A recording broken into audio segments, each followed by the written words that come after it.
मिस्र धमाकों की घिनौनी साजिश का गुनहगार।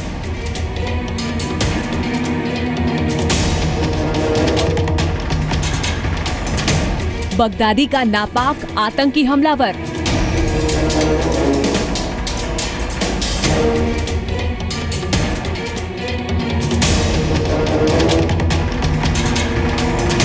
पैंतालीस मौत की साजिश का सच।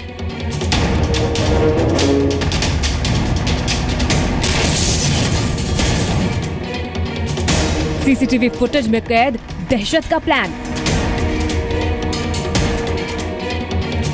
आत्मघाती हमलावर की खूनी साजिश।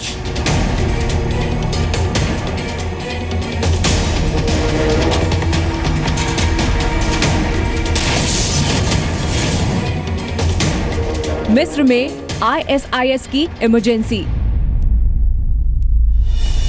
धमाका हुआ मिस्र में। इजिप्ट में हालात अब तेजी से बदल रहे हैं। इस्लामिक स्टेट यहां अपना खौफ फैलाने में कामयाब हुआ।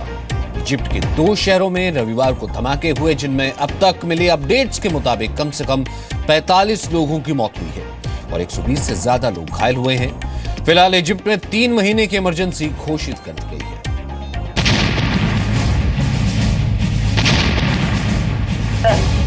ISIS का घिनौना मंसूबा।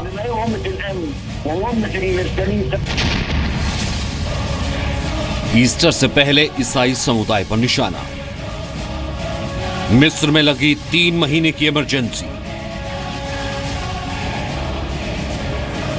रविवार की सुबह इजिप्ट के तांता और अलेक्जेंड्रिया शहरों पर कहर बनकर टूटी। ईस्टर से पहले के रविवार को हुए 2 धमाकों में कॉप्टिक ईसाइयों को निशाना बनाया गया। रविवार की प्रार्थना के लिए यहां सैकड़ों की संख्या में श्रद्धालु जुटे थे। अधिकारियों का कहना है कि इन धमाकों में कम से कम 45 लोग मारे गए हैं और 120 से ज्यादा घायल हुए हैं। अलेक्जेंड्रिया के सीसीटीवी फुटेज को देखकर इसे एक आत्मघाती हमला बताया जा रहा है। इजिप्ट के आंतरिक मंत्रालय की तरफ से जारी यह फुटेज धमाकों के दौरान की है। इस फुटेज में एक संदिग्ध कैथेड्रल की तरफ बढ़ता दिखता है।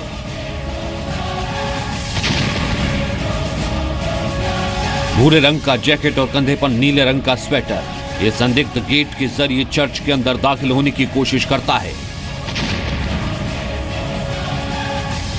लेकिन फिर इसे सिक्योरिटी जांच से गुजरने के लिए कहा जाता है।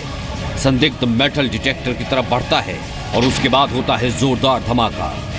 यही धमाका चर्च में लगे दूसरे सीसीटीवी में भी रिकॉर्ड हुआ। फुटेज में कुर्सी पर बैठे व्यक्ति के पास एक खिड़की के अंदर से ही जोरदार धमाका हुआ। अलेक्जेंड्रिया शहर में धमाका तांता में हुए धमाके की कुछ ही देर बाद हुआ। इस धमाके में 17 लोगों की मौत हुई और करीब 41 लोग घायल हुए हैं, जिनमें 3 पुलिस वाले भी शामिल हैं। बताया जा रहा है कि इन पुलिसकर्मियों ने धमाका करने वाले संदिग्ध को चर्च में दाखिल होने से रोका था। इजिप्ट की राजधानी कायरो से तांता की दूरी करीब 96 किलोमीटर है। वहीं कायरो से अलेक्जेंड्रिया 120 किलोमीटर दूर है। पहला धमाका तांता शहर में हुआ, जिसमें 27 की मौत हुई और करीब 78 लोग घायल हुए। बताया जा रहा है कि यहां चर्च के मेन हॉल में एक सीट के नीचे एक्सप्लोसिव प्लांट किए गए थे। ईस्टर के साथ रविवार से ईसाइयों के धार्मिक सप्ताह की शुरुआत हुई।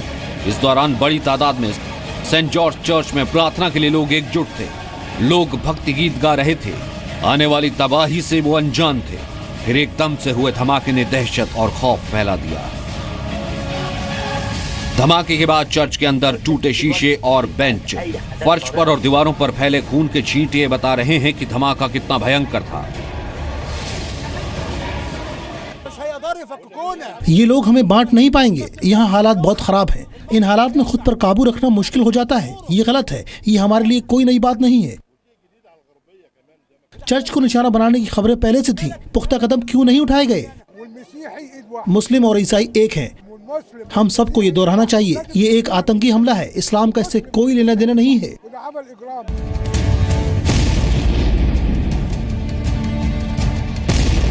इस हमले की जिम्मेदारी आईएसआईएस ने ली है। पोप फ्रांसिस इसी महीने इजिप्ट आने वाले हैं।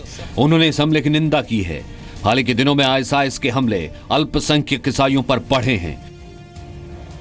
पिछले साल दिसंबर में कायरो के कॉप्टिक कैथेड्रल चर्च में एक धमाका हुआ था और इसमें 29 लोग मारे गए थे।